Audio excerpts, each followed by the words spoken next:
C. Joseph Vijay எனும் நான்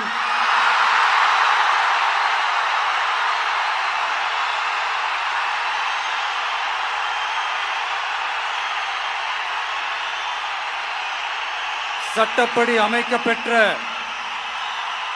இந்திய அரசியல் அமைப்பின்பால் உண்மையான நம்பிக்கையும் மாறா பற்றும் கொண்டிருப்பேன் என்றும்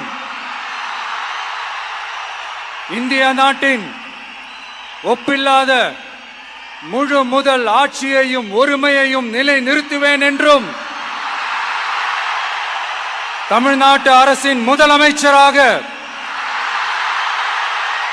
உண்மையாகவும் உளச்சான்றின்படியும் என் கடமைகளை நிறைவேற்றுவேன் என்றும் அரசியல் அமைப்பிற்கும் சட்டத்திற்கும் இணங்க அச்சமும் ஒருதலை சார்பும் இன்றி விருப்பு வெறுப்பை விலக்கி பலதரப்பட்ட மக்கள் அனைவருக்கும் நேர்மையானதை செய்வேன் என்றும் ஆண்டவன் மீது ஆணையிட்டு உறுதிமொழிகிறேன்.